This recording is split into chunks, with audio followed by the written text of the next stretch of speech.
दोस्तों नमस्कार। आज हम लोग डिस्कस करेंगे find the angle between two vectors. मतलब टू वेक्टर्स के बीच टू लाइंस के बीच हम लोग एंगल निकालना सीखेंगे। ठीक है, इन 3D ज्योमेट्री में। ठीक है, कि ज्योमेट्री में हम लोग एंगल कैसे निकालते हैं। ठीक है, दो लाइंस के बीच। ठीक है, क्वेश्चन बोलेगा आपको R1 दो लाइंस दिया हुआ रहेगा, this line and this line, और बोलेगा कि एंगल फाइंड आउट कीजिए। ठीक है, तो एंगल सबसे पहले निकालते कैसे, मान ली ऐसे, जैसे सपोज कि ये एक मेरा लाइन है। ठीक है, ये एक लाइन है मेरा और एक लाइन मेरा ये है। ठीक है, इस लाइन का जो इक्वेशन मान लीजिए दिया हुआ मेरा A1 लेमडा टाइम्स B1।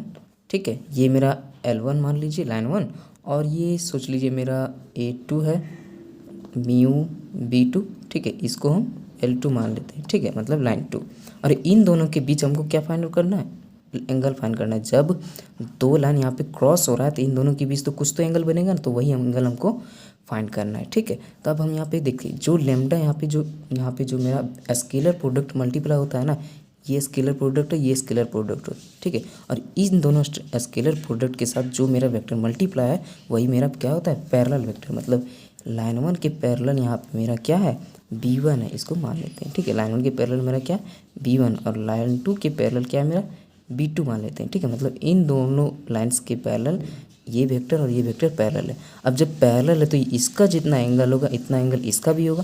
दोनों का एंगल क्या होगा, मेरा थीटा ही होगा। कैसे, क्योंकि इसको मिलाएंगे ऐसे करके, तो इसका जितना एंगल होगा उतना यहाँ भी एंगल बनेगा, उतना यहाँ भी एंगल बनेगा, तो ये मेरा क्या होगा, this angle equal to this angle. मतलब हम इसका एंगल फाइंड आउट करेंगे तो मेरा लाइन का एंगल निकल जाएगा, है ना। तो उसी तरह से बनाते हैं। ठीक है, यहाँ पे मतलब इसका एंगल हमको निकालना है, फिर इसका निकल जाएगा। ठीक है, यहाँ पे देखिए, फिर मैंने वही क्या किया कि गिवन लाइन्स आर, मतलब लाइन्स मेरा दो लाइन दिया हुआ था, ये R equal to A plus lambda times B1 equal to line 1 मान लिए, और A2 plus mu B2 equal to L2 मान लिए, मतलब लाइन 2 है वो हमारा। ठीक है, अब यहाँ पे देखिए these two lines are parallel to B1 B2, है ना।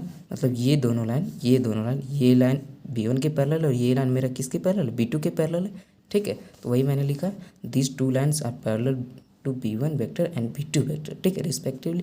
तो देयरफॉर क्या होगा, मेरा angle between lines, angle between lines किसके किसके बीच, L1 एंड L2। मतलब L1 और L2 के बीच के लाइन जो मेरा होगा क्या होगा, एंगल बिटवीन किसके, B1 एंड B2 वेक्टर के। ठीक है, क्यों, हमको L1 और L2 निकालना है, तो हम B1 B2 निकालेंगे, L1 L2 अपने फाइंड आउट हो जाएगा। ठीक है, तो हम इसके बराबर ना क्या करते हैं, लेमडा से इस कर लेते हैं, लेमडा मान लेते हैं। ठीक है, तो जो यहाँ पे मेरा लेमडा क्या है, थीटा इक्वल टू हम क्या जानते हैं, एंगल बिटवीन किन दोनों के बीच का एंगल है, angle between B1 and B2। ठीक है, लाइन 1 और लाइन 2 के बीच का है, तो B1 B2 दोनों सेम ही बात है ना, तो मतलब B1 और B2 के बीच का एंगल है। ठीक है, तो यहाँ पे जो देयरफॉर एंगल निकालने का जो रूल है वो मेरा क्या होगा, cos theta equal to B1 dot B2 दोनों का डॉट प्रोडक्ट अपॉन B1 का मैग्नीट्यूड इंटू B2 का मैग्नीट्यूड। ठीक है, ये मेरा क्या निकल गया, एंगल फाइंड आउट करने का रूल निकल गया। ठीक है, दिस इज़ द रूल। ठीक है, मतलब क्या करेंगे, यहाँ पे लाइन दिया हुआ में रहेगा। ठीक है, तो B1 डॉट B2 निकालेंगे, उसके बाद अपॉन में B1 का मैग्नीट्यूड निकालेंगे, फिर B2 का मैग्नीट्यूड निकालेंगे और दोनों का डॉट प्रोडक्ट कर देंगे। ठीक है, तो फिर मेरा क्या फाइंड आउट हो जाएगा, एंगल फाइंड आउट हो जाएगा। ठीक है, नेक्स्ट हम देखते हैं कंडीशन फॉर परपेंडिकुलर। क्वेश्चन में बोलेगा आपको कि प्रूव कीजिए कि दो लाइन दिया हुआ रहेगा और परपेंडिकुलर है कि नहीं। ठीक है, तो परपेंडिकुलर होने के लिए क्या कंडीशन रहना चाहिए वो हम आपको बताते हैं। ठीक है, मतलब दो लाइन दिया हुआ रहेगा, ये एक लाइन मान लीजिए ये मेरा, और इसी पे एक लाइन परपेंडिकुलर है। ठीक है, इसको हम 1 मान लेते हैं। ठीक है, इसको 2। ठीक है, वही जो सपोज करते वही मेरा लाइन दिया हुआ था। ठीक है, और इन दोनों लाइन के बीच मेरा एक क्या होगा, मैंने बताया था कि जो स्केलर प्रोडक्ट के साथ मल्टीप्लाई होगा वही पैरेलल वेक्टर होगा मेरा। ठीक है, तो इन दोनों का मतलब ये लाइन के पैरेलल ये वेक्टर है और ये लाइन के पैरेलल मेरा ये वेक्टर है। ठीक है, मतलब ये B1 हो गया और ये B2 वेक्टर हो गया। ठीक है, मतलब ये अगर परपेंडिकुलर है तो ये दोनों भी क्या होगा, मेरा परपेंडिकुलर होगा। ठीक है, लेकिन इसका कंडीशन क्या होना चाहिए वो मैं आपको बताता हूँ। ठीक है, कि परपेंडिकुलर होने के लिए क्या कंडीशन मांगता है। ठीक है, तो यहाँ पे देखिए तो क्या है, मेरा लाइन 1 इज परपेंडिकुलर, किसके परपेंडिकुलर, लाइन टू के परपेंडिकुलर है ना। लाइन 1 इज परपेंडिकुलर लाइन 2 है ना। तो हम जानते हैं कि परपेंडिकुलर के बराबर क्या होता है मेरा, मतलब जब लाइन 1 और लाइन 2 पैरेलल परपेंडिकुलर है तो यहाँ से मेरा B1 वेक्टर भी क्या होगा, परपेंडिकुलर होगा किसके, B2 के परपेंडिकुलर होगा। तो परपेंडिकुलर हम क्या जानते हैं कि दोनों का जो डॉट प्रोडक्ट बराबर 0 है ना। परपेंडिकुलर में क्या होता है, अगर दोनों परपेंडिकुलर मतलब दोनों का डॉट प्रोडक्ट मेरा 0 होगा, ठीक है। तो यही है कंडीशन कि दो लाइन अगर बोले कि परपेंडिकुलर है, पता कीजिए तो हम क्या करेंगे, B1 और B2 का डॉट प्रोडक्ट निकालेंगे और 0 अगर हो जाए तो मेरा क्या होगा, परपेंडिकुलर होगा, ठीक है। नेक्स्ट हम देखते हैं कंडीशन फॉर पैरेलल, कि जब पैरेलल बोलेगा क्वेश्चन में कि पैरेलल है यानी उसको पता कीजिए, ठीक है। तो उसके लिए क्या कंडीशन होना चाहिए, ठीक है। ठीक है, तो देखते हैं, जैसे मान लीजिए ये एक मेरा लाइन है, ठीक है। इसके पैरेलल एक और लाइन ये है मेरा, ठीक है। इन दोनों के दोनों लाइन मेरा क्या है, पैरेलल। ये मान लीजिए लाइन 1 है और ये मेरा लाइन 2 है, ठीक है। और इन दोनों के पैरेलल हम जानते हैं कि इनका जो वेक्टर होगा वो B1 एंड B2 वो भी क्या होगा, पैरेलल होगा, है ना। इन दोनों के पैरेलल क्या होगा, B1 एंड B2 वेक्टर इन दोनों के पैरेलल होगा। तो हमको क्या बोला है, कंडीशन फॉर पैरेलल निकालना है, ठीक है। मतलब पैरेलल होने के लिए क्या कंडीशन होनी चाहिए। तो यहाँ पे हम लाइन 1 और लाइन 2 के पैरेलल क्या है, B1 एंड B2 पैरेलल है, ठीक है। तो इस केस में देखिए क्या होगा कि यहाँ पे क्या है, लाइन 1 पैरेलल टू लाइन 2 है ना। That mean line 1 parallel to line 2, मतलब B1 जो है मेरा पैरेलल है किसके, B2 वेक्टर के पैरेलल है ना। दैट इज इम्प्लाइज, मतलब पैरेलल होता है तो क्या होता है, मतलब इस BT को किसी लेमडा के साथ मल्टीप्लाई कीजिए तो मेरा B1 equal to find out हो जाएगा, ठीक है। मतलब B1 equal to lambda times B2, ये मेरा लेमडा जो यहाँ पे कुछ स्केलर होगा, ठीक है। मतलब B1 इक्वल टू हम कुछ स्केलर, मतलब क्वेश्चन डील करेंगे तो आपको पता चल जाएगा, ठीक है। मतलब B1 इक्वल टू स्केलर के जगह पे 2 3 4 5 कुछ भी कॉमन आएगा और B2 आएगा, मतलब जो जैसा B2 B1 होगा वैसा ही B2 होगा, but something will be common and multiply, ठीक है। उस तरह प्रकार से हम क्या फाइंड आउट कर लेंगे, कंडीशन फॉर पैरेलल, मतलब B1 equal to lambda times B2 आ जाएगा। तो मेरा क्या हो जाएगा, यहाँ पे B1 और B2 मेरा सेम ही रहना चाहिए, ठीक है। जो लेमडा वो कॉमन में आएगा, ठीक है। तो वहाँ क्या निकल जाएगा, दोनों लाइन का पैरेलल का कंडीशन निकल जाएगा, ठीक है। नेक्स्ट हम लोग देखते हैं फोर कार्टेशियन फॉर्म पिच। हमने तो देखा था वेक्टर फॉर्म का इक्वेशंस, ठीक है, किस तरह से वेक्टर का मतलब एंगल निकालते हैं, ठीक है। यहाँ वेक्टर लाइंस दिया हुआ था, यहाँ पे हम कार्टेशियन में लाइन हमारा दिया हुआ रहेगा तो उसका जो एंगल वगैरह है कैसे फाइंड आउट करेंगे, ठीक है। तो कार्टेशियन में देखते हैं ये, ठीक है। यहाँ पे क्या है, let the Cartesian equation of the two lines be, ये मेरा दो लाइन दिया हुआ है, ठीक है। ये दो लाइन क्या होता है मेरा, जैसे ये एक मेरा लाइन होता है, ठीक है। उस पर एक क्या होता है मेरा फिक्स पॉइंट होता है, ठीक है। मान लीजिए X1 Y1 Z1 रहता है मेरा, ठीक है। और इस लाइन का जो मेरा डायरेक्शन रेशियो होता है वो क्या होता है, AB and C होता है, ठीक है। इस लाइन का जो मेरा डायरेक्शन रेशियो AB और C होता है। तो इस लाइन का जो ये मेरा फिक्स पॉइंट होता है, तो इस लाइन का जो इक्वेशन बनता है इन कार्टेशियन फॉर्म वो क्या मेरा निकलता है, X minus X1 upon A, Y minus Y1 upon B and Z minus Z1 upon C। वही मेरा इक्वेशन यहाँ पे भी है, ठीक है ना। यहाँ पे 2 पॉइंट्स पासिंग है और यहाँ पे 1 पॉइंट पासिंग है, ठीक है। तो वही मेरा इक्वेशन है, ठीक है। तो हमको क्या करना है, इसका एंगल निकालना, मतलब दो कार्टेशियन लाइंस के बीच का एंगल हम लोग कैसे निकालते हैं, ठीक है। तो वही सिंपल सी वही फंडा अप्लाई हुआ यहाँ पे। मतलब ये एक लाइन है मेरा और इसी से कॉरस्पॉन्डिंग पास कर रहा हुआ एक लाइन ये मेरा, ठीक है। ठीक, ये मेरा लाइन 1 है और ये मेरा लाइन 2 है, ठीक है। इसका जो इक्वेशन लाइन ये मेरा लाइन 1 है वो ये है और ये मेरा लाइन 2 है वो ये है, ठीक है। अब इन दोनों का जो होगा जो पैरेलल है ना, यहाँ पे जो मतलब जो डायरेक्शन रेशियो जो है ना वो एक मतलब लाइन 1 के जो डायरेक्शन रेशियो लाइन 1 के पैरेलल होंगे और लाइन 2 के जो डायरेक्शन रेशियो लाइन 2 के पैरेलल होंगे, ठीक है। तो लाइन 1 के पैरेलल होंगे, ठीक है। तो लाइन हम इसको M1 मान लेते हैं, ठीक है। और जो लाइन 2 के हो गए उसको हम M2 मान लेते हैं, ठीक है। तो मतलब जो इसका एंगल होगा वो इसका एंगल होगा, ठीक है। क्यों, हम बता चुके हैं पैरेललोग्राम होता है ज्वाइन करने से। तो मतलब जो अब यहाँ पे देखिए जो मतलब इसका जो डायरेक्शन रेशियो मेरा क्या है, A2 B2 एंड C2 है ना, C2। और इसका जो डायरेक्शन रेशियो है वो मेरा क्या है, A1 B1 एंड क्या है C1, तो मतलब इसका डायरेक्शन रेशियो इस लाइन के पैरेलल और इसका डायरेक्शन रेशियो इस लाइन के पैरेलल है, ठीक है। तो हम क्या करेंगे, M1 और M2 को के हेल्प से इन दोनों लाइंस का एंगल निकालेंगे, ठीक है। तो यहाँ पे देखिए हमने क्या लिखा, direction ratio of line 1 are proportional to A1 B1 C, मतलब लाइन 1 का जो डायरेक्शन रेशियो क्या है मेरा A1 B1 C1 है, and direction ratio of line 2 are proportional to A2 B2 C2, line 2 का जो डायरेक्शन रेशियो है A2 B2 और C2 है, ठीक है। Let M1 vector parallel to line 1, M1 vector किसके लाइन के पैरेलल है, लाइन 1 के पैरेलल है, और M2 vector parallel to line 2, M2 जो वेक्टर है वो मेरा किसके पैरेलल है, लाइन 2 के पैरेलल है, ठीक है। तो इस केस में मेरा एंगल क्या निकलेगा, ठीक है, एंगल जो मेरा होगा वो क्या होगा, देयरफॉर एंगल बिटवीन किन दोनों के बीच में, लाइन्स के बीच में एंगल निकाल रहे, लाइन 1 एंड लाइन 2, ठीक है। Line 1 and line 2 equal to क्या हो जाएगा मेरा, किसके बीच का एंगल, एंगल बिटवीन, बताइए किस किन किन के बीच, M1 एंड M2, ठीक है। यहाँ पे आप वेक्टर का साइन लगा दीजिए, ठीक है, M1 एंड M2, ठीक है। तो यहाँ पे हम M1 और M2 निकाल सकते हैं क्या, क्यों, क्योंकि हम उसकी हेल्प से करेंगे तो M1 M2 निकालना पड़ेगा, है ना। तो यहाँ पे M1 निकालते हैं, ठीक है। M1 का डायरेक्शन रेशियोज मेरा क्या है यहाँ पे दिया हुआ, A1 B1 C1 and M2 का A2 B2 C2।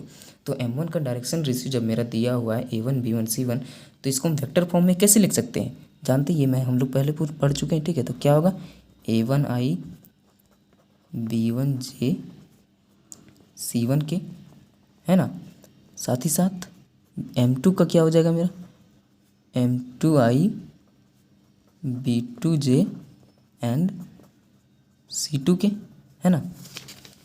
Therefore angle between two lines क्या होगा मेरा, cos थीटा बराबर M1 डॉट M2 अपॉन क्या होगा, M1 का मैग्नीट्यूड डॉट M2 का मैग्नीट्यूड, सेम थिंग, वही वाली बात है ना, ठीक है।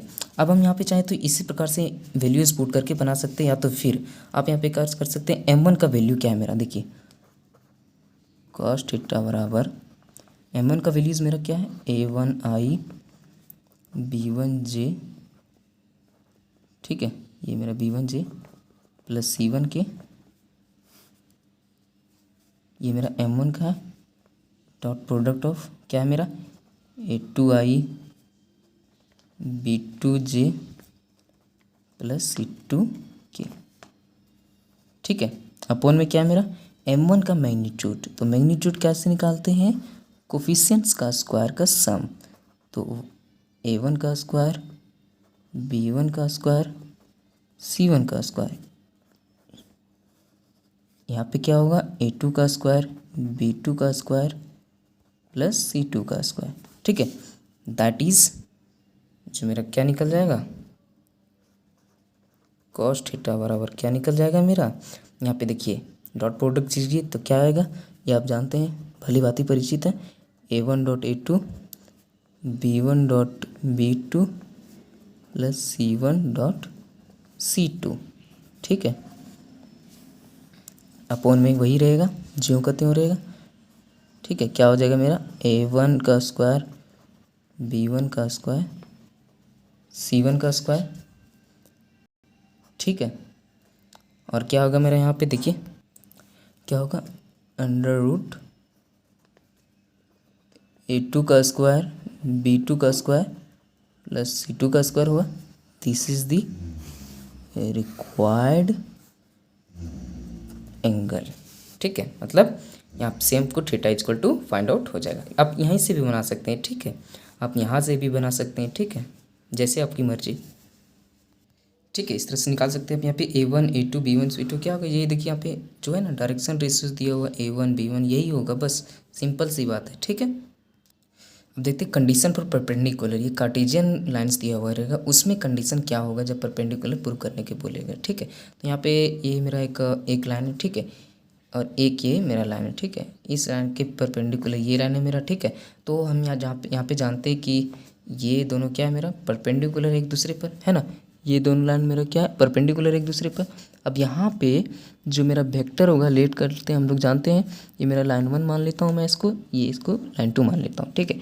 इसके पैरेलल क्या होगा, मेरा m1 होगा, मतलब ये जो मेरा डायरेक्शन रेशियो दिया होगा, ठीक है। और ये मेरा क्या, m2 होगा, ठीक है। तो जब ये परपेंडिकुलर, तो ये परपेंडिकुलर क्यों, this line parallel to this line and this line parallel to this line, ठीक है। तो हम क्या करेंगे, इन दोनों के बीच का एंगल फाइंड आउट करेंगे। तो इसके पैरेलल जब ये है तो इसका फाइंड आउट करने से ये निकल जाएगा, ठीक है। तो वही करते हैं। तो यहाँ पे मेरा क्या है, लाइन 1 पैरेलल लाइन 2, लाइन 1 जो किसके पैरेलल है, लाइन 2 के पैरेलल है। दैट इज इम्प्लाइज जब लाइन पैरेलल है तो मेरा m1 किसके पैरेलल है, हाँ बताइए, m1 parallel to m2, m1 किसके पैरेलल है, सॉरी परपेंडिकुलर है ना, परपेंडिकुलर टू m2, ठीक है। तो जब परपेंडिकुलर तो दोनों का डॉट प्रोडक्ट बराबर 0, बस m1 डॉट m2 बराबर 0। ये तो पिछली वाली ही बात हो गई है ना। बस m1 m2 आप तो जानते हैं कैसे फाइंड आउट करते हैं, ठीक है। जो मेरा डायरेक्शन रेशियो दिया रहेगा उसका हम क्या करेंगे, वेक्टर इक्वेशन निकालेंगे, ठीक है। फिर m1 डॉट m2 कर देंगे और उसके बराबर अगर 0 आ गया तो हम बोल देंगे कि ये हमारा जो कार्टेशियन इक्वेशन दिया हुआ रहेगा वो मेरा परपेंडिकुलर है, ठीक है। अब यहाँ पे हम चाहे तो एक चीज़ और कर सकते हैं। यहाँ पे हम, आप एक काम कीजिए, हम करते हैं a1i, ठीक है, b1j, क्या कर रहा हूँ मैं, समझ में आ रहा है, m1 एंड m2 का वैल्यूज पुट कर रहा हूँ, ठीक है, dot a2i b2j c2k equal to क्या है मेरा 0। अब इन दोनों को डॉट करते हैं तो हम जानते हैं कोफिशिएंट ए, ये तो बताने की ज़रूरत नहीं है ना, कितनी बार बता चुका हूँ मैं।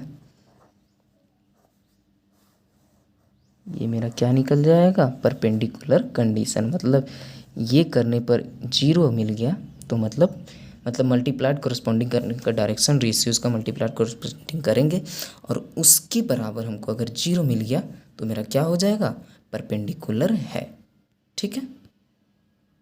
नेक्स्ट हम देखते हैं कार्टेशियन लाइन दिया हुआ है, अगर बोला कि प्रूव कीजिए कि वो लाइन जो दिया हुआ है वो पैरेलल है या नहीं, तो उसके लिए क्या फंडा अप्लाई करेंगे। बस सिंपल सी बात है, वही वाली फंडी जो मैंने वेक्टर के लिए बताया था वही कार्टेशियन में भी अप्लाई होगा, बस something will be change, look it and watch it, ठीक है। ये मेरा क्या है, लाइन, एक लाइन है और इसके पैरेलल एक लाइन है, ठीक है। 2 लाइन दिया हुआ अगर दोनों एक दूसरे के पैरेलल हो गए, ठीक है।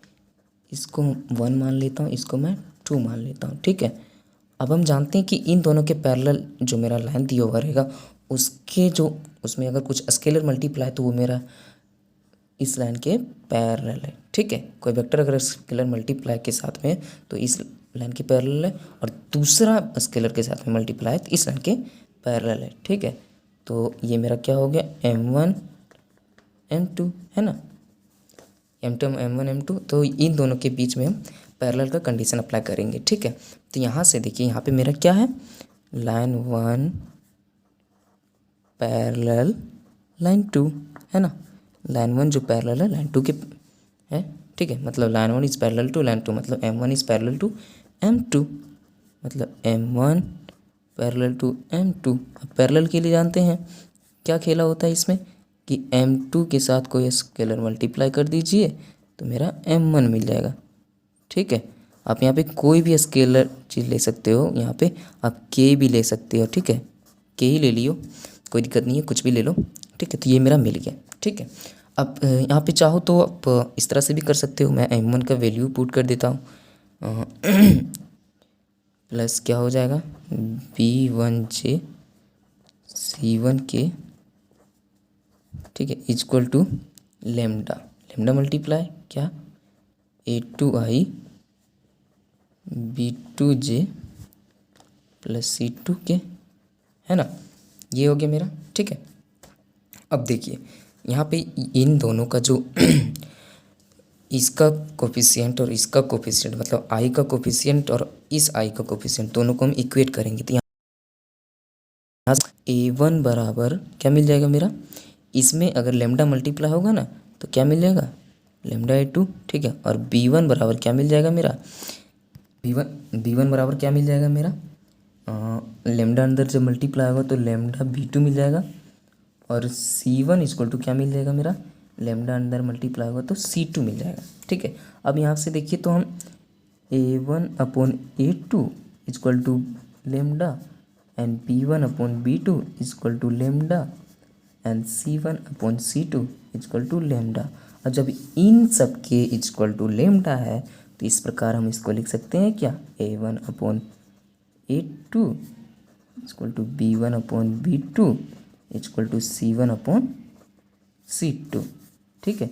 ये मेरा निकल गया कंडीशन फॉर पैरेलल। मतलब पैरेलल कब होगा, जब इनका direction ratio, corresponding direction ratio का रेशियो इक्वल होगा तब वो पैरेलल होगा, ठीक है। मतलब यहाँ पे हम क्वेश्चन डील करेंगे तो आपको क्लियर हो जाएगा, ठीक है। A1 by A2 B1 by C2 equal to A1 by A2 B1 by B2 equal to C1 by C2 बराबर सब बराबर हो, ठीक है। मतलब तीनों मेरा बराबर हो, ठीक है। तो मेरा क्या हो जाएगा, वो पैरेलल रहेगा, ठीक है। तो ये था, हमने क्या बताया कैसे एंगल फाइंड आउट करेंगे, ठीक है। और कंडीशंस कुछ बताएं परपेंडिकुलर पैरेलल के लिए, कार्टेशियन और वेक्टर दोनों में। तो इस पे क्वेश्चन रिलेटेड क्वेश्चन हम आपको बताएंगे नेक्स्ट वीडियो में। तो मिलते हैं। If you like this video then please like and subscribe and more and please share. Thank you. जय हिंद।